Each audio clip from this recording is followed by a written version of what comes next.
Queridos amigos, sejam bem-vindos ao canal Videira Espírita. Meu nome é Cristina Brito e este é o programa Gotas do Evangelho.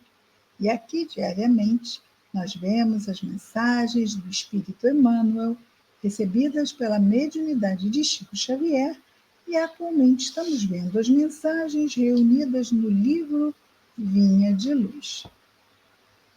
Hoje vamos ver a mensagem de número 94, cujo título é Escritura Individual. Escritura de cada um. Cada um tem a sua escritura individual.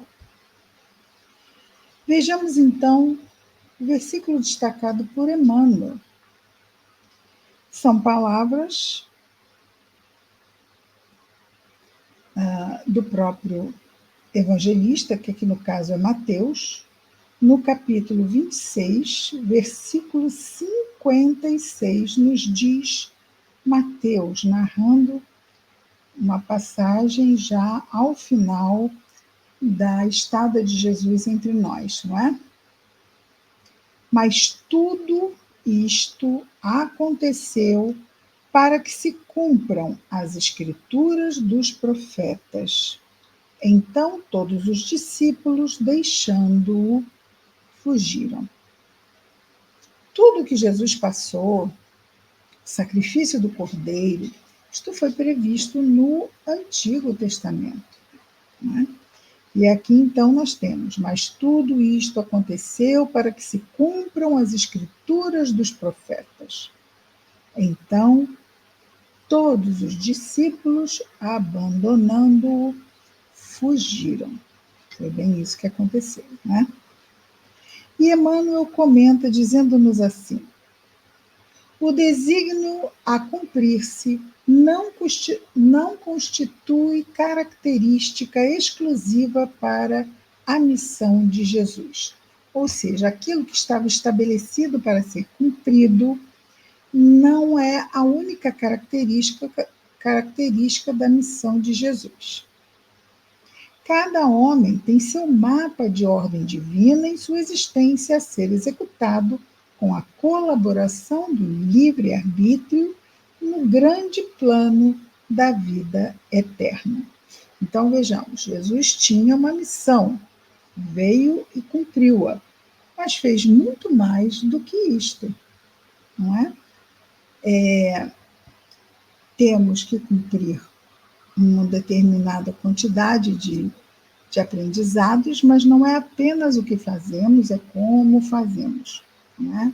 O quanto estamos disponíveis a enfrentar as mudanças, os trabalhos que essas mudanças nos exigem, tudo isto é que vai nos caracterizar. Então, cada homem, o homem é um espírito encarnado, um ser humano, mesma coisa. Cada homem tem um mapa de ordem divina em sua existência, que é o planejamento reencarnatório, a ser executado com a colaboração do livre-arbítrio. Então, nós recebemos o planejamento reencarnatório que nos fala das situações que vamos viver, mas não fala as escolhas que vamos fazer. Podemos escolher a bem ou a mal. É o que diz aqui Emmanuel, com a colaboração do livre-arbítrio, da livre vontade. Porque senão, como poderíamos ficar com o mérito da escolha boa, não é? Temos que estar livres para escolher. Com a colaboração do livre-arbítrio no grande plano da vida eterna. O grande plano é progredirmos, elevando-nos, melhorando-nos, moralizando-nos, praticando as leis de Deus que estão escritas na nossa consciência. Esse é o grande plano da vida eterna. Continua Emmanuel. Acima de tudo, nesse sentido, cada criatura pensante, ou seja, seres humanos, não ignora que será compelida a restituir o corpo de carne à terra. Então, nós sabemos, passamos aqui um tempo, e a coisa mais certa da vida é que morreremos. Então, isso é importante, porque nos fala que tudo isto que aqui vivemos vai ter um final de ciclo, vai ser marcado por um final, que é a desencarnação. Nessa desencarnação, nós vamos retornar para onde viemos. A doutrina espírita nos fala do mundo espiritual, nos fala dos mentores, nos fala de todo o trabalho que constitui a oportunidade reencarnatória. Então, olha como é importante nós espíritas sabemos aproveitarmos bem o período aqui, fazendo o maior número de boas escolhas que pudermos, não é? Para isso, vamos aprender o que nos convém, não o que queremos, como diz Paulo.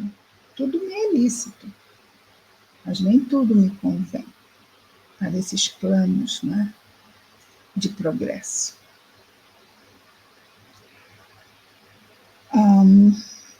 Os companheiros menos educados sabem intuitivamente que comparecerão a exame de contas, que se lhes defrontarão paisagens novas além do sepulcro e que colherão, sem mais nem menos, o fruto das ações que houverem semeado no seio da coletividade terrestre. Ah, Cristina, mas tem pessoas que são materialistas, mas aqui não somos nós materialistas. Então, nós que estamos aqui entrando em contato com com esse conhecimento, com essas oportunidades de reflexão, nós já sabemos isto que ele está dizendo aqui, não é?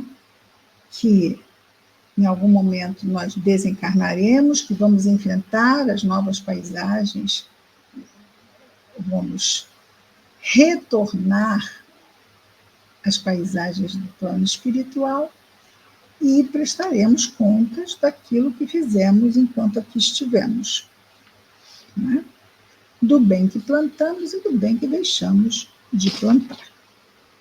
Continua Emmanuel dizendo: em geral, porém, ao homem comum, esse contrato entre o servo encarnado e o Senhor Supremo parece extremamente impreciso.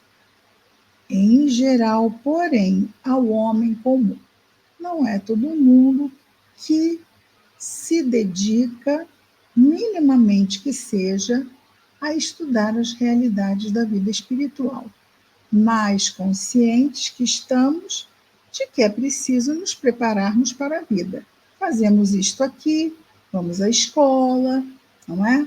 Nos aplicamos no trabalho para progredirmos. Então, se nós nos atemos a tantos cuidados aqui da nossa vida, estarmos preparados para as fases da vida material, como é que nós não vamos nos preparar para uma nova fase da nossa vida espiritual quando sairmos daqui da materialidade? É importante, não é? Nos prepararmos para isto. Não vamos tratar de fazer a mala no momento em que o apito do trem estiver soando. Não é assim, né? Não é assim, não dá certo. Voltemos ao nosso Emmanuel. Então, repetindo, em geral, porém, ao homem comum, esse contrato entre o servo encarnado, já aqui, não é? Nós estamos encarnados, mas ele nos chama de servo encarnado. Por quê? Porque é importante que tenhamos consciência que aqui encarnados é necessário assumirmos o papel de servos. Aquele que serve a causa do bem. E nesse serviço progride. Né?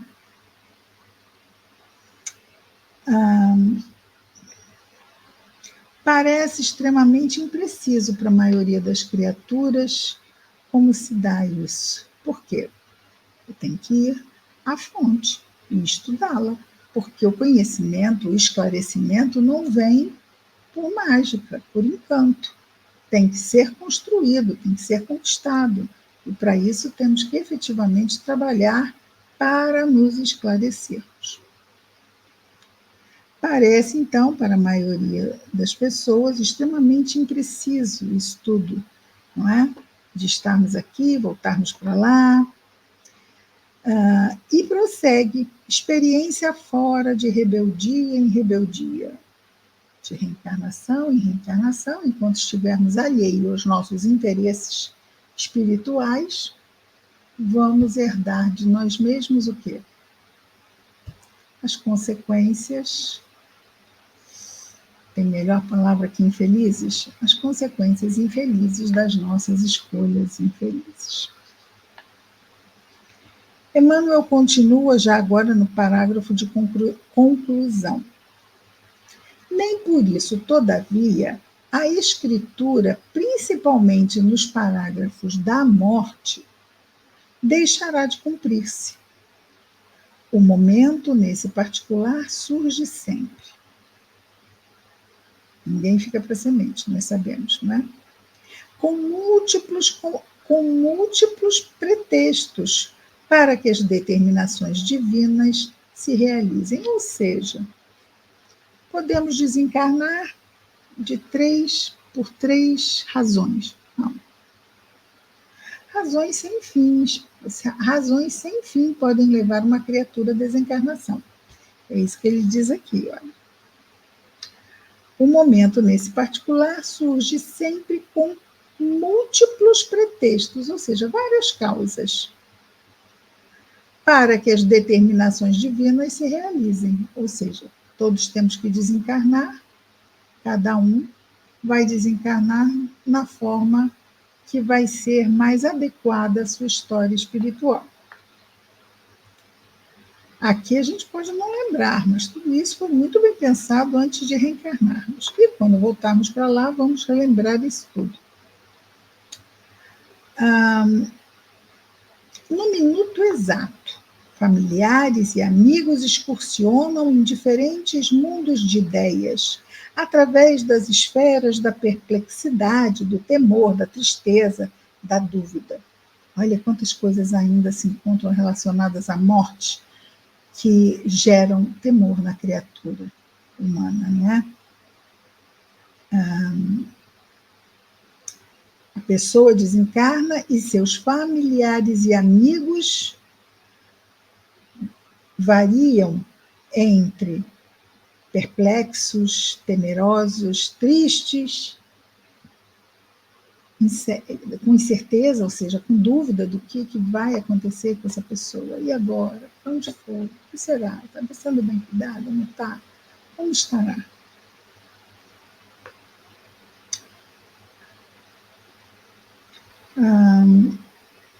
Da interrogação, ele ainda continua, da interrogação dolorosa também. E apesar da presença tangível, ou seja, tangível, pode ser tocado, dos afeiçoados no quadro dos testemunhos que lhe dizem respeito, hoje estou sobrando em esses, e plural. E apesar da presença tangível dos afeiçoados no quadro de testemunhos que lhe dizem respeito, o homem atende sozinho no capítulo da morte aos itens da escritura grafada por ele próprio. Então, a nossa vida é como se fosse toda ela uma escritura, um registro da nossa passagem, com tudo que nos aconteceu e com todas as escolhas que fizemos em cada passo do nosso caminho.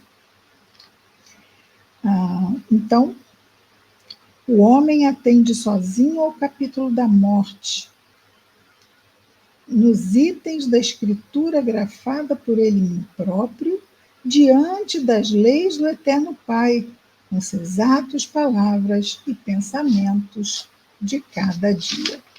Então, escritura individual é a vida que escrevemos para nós.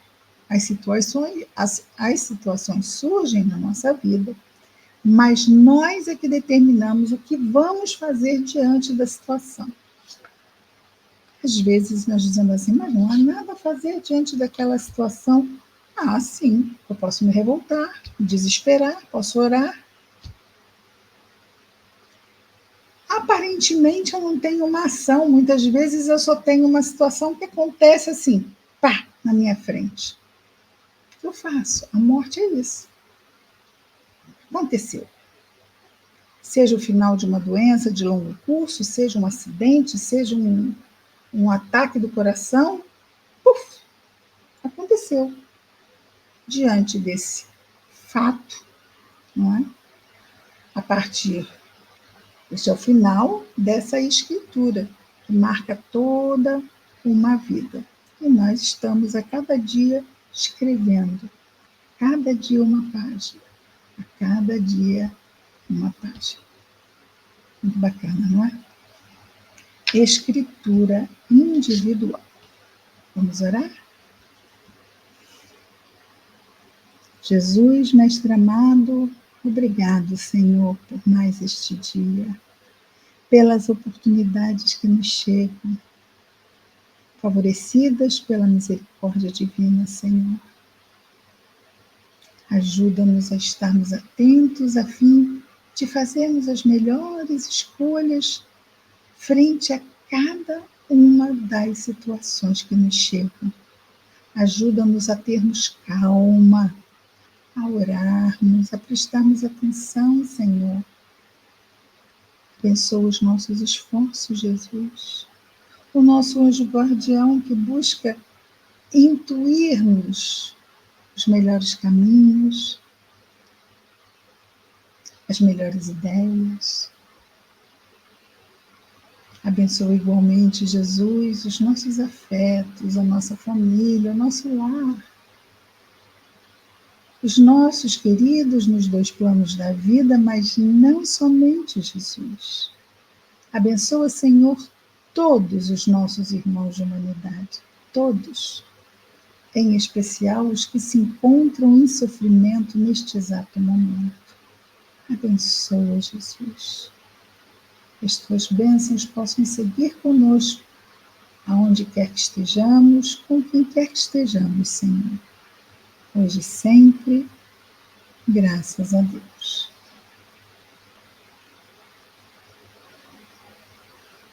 É isso, queridos amigos. Amanhã estaremos de volta com mais um Gotas do Evangelho.